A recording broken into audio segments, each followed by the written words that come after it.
So I wouldn't really say that it's a piece of advice, but my only thought on that question, and it's not just to an older generation, it's also to a younger one, is we tend to do what our dads and grandpas and neighbors have done for their lifetimes.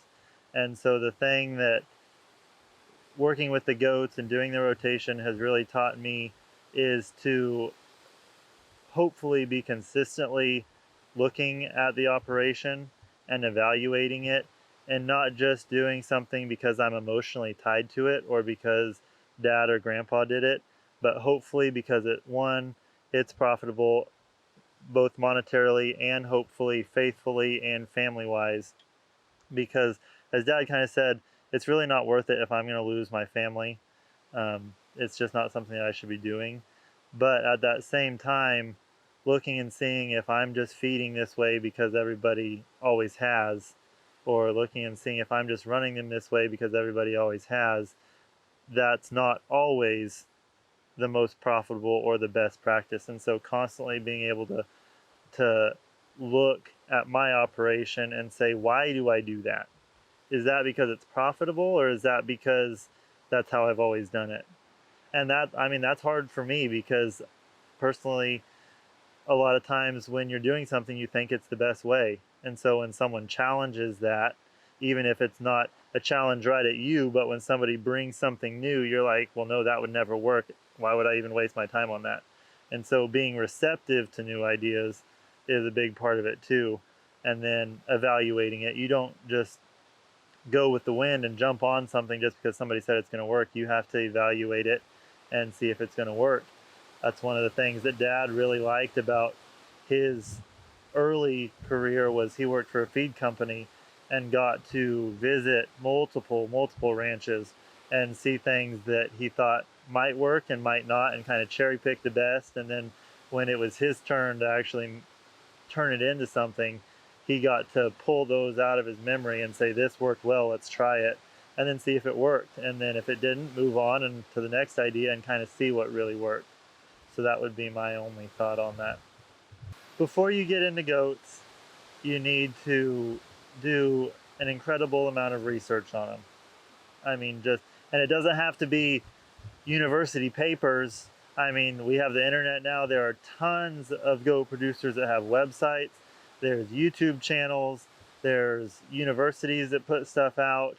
Get on the phone and talk to people. I try to always be available when people want to call because I want people to be available when I call. I've called many people and asked them questions about why this was happening. So I try to be the exact same way. Call people, visit ranches, do more research, then start small so you're not going to bankrupt yourself by jumping in too fast. Fencing is a big thing, and I was kind of including that in research because you have to research fencing, you have to research worm problems, you have to research other health issues, you have to research breeds, you need to research dogs, you need to research dog breeds. There's plenty to research. And so when you're bored at home, I mean, do it, get on the phone, talk to people. Research isn't just in books, it's not just online, it can be in person. You need to get a good feel for how it's going to be before you step in, because then when you step in, it's all going to change. But hopefully you have laid some kind of foundation that when the curveball comes and something's either dying or sick or out, you can handle it instead of it blowing everything up and you're out of the business. I would say the internet. When I started, I mean, like I said, I was in 8th grade, the summer before 8th grade. And we worked for a guy that had him as our neighbor. That's how we paid for him. We did work for him. And I was looking on the internet. I was looking at different operations. I was looking at different breeds of goats. I knew the breed of goat that I had, which is Spanish. And I'm foreverly grateful that my neighbor had Spanish because a lot of other breeds have trouble. I'm not sure I could have made it work if I had started in some of the other breeds.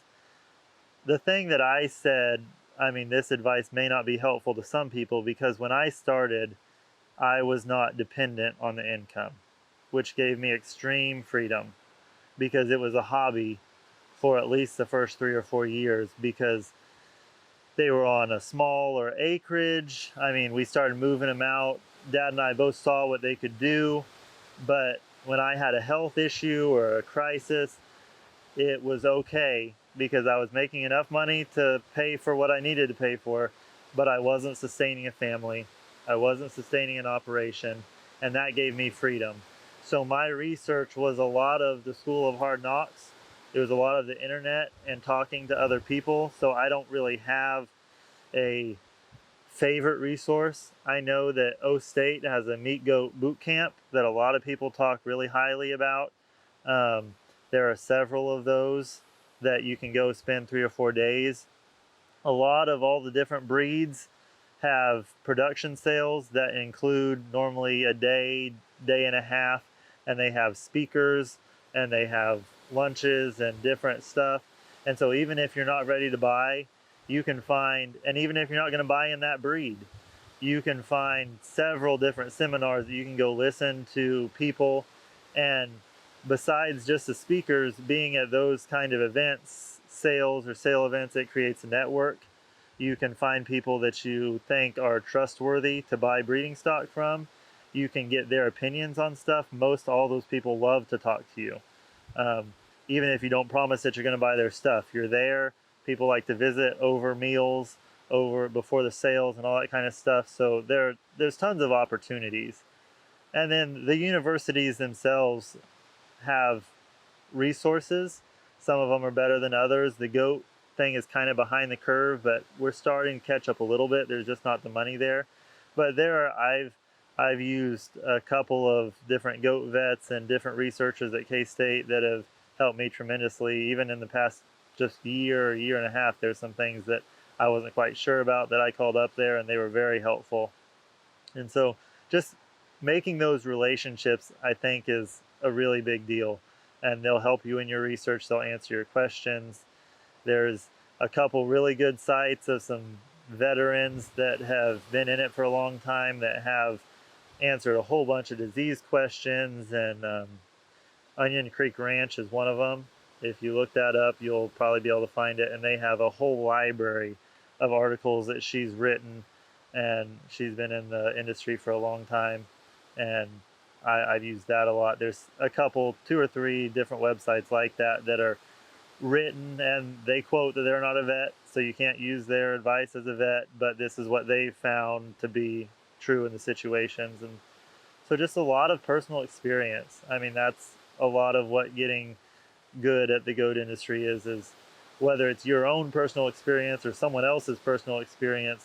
It's not as much books, it's learning from other people and from experience. So if you'd like to contact me, we're on Facebook at Plum Creek Ranch or at PCR Goats. I also have a website, and there's a link to that on the Facebook page, so you can find that very easy.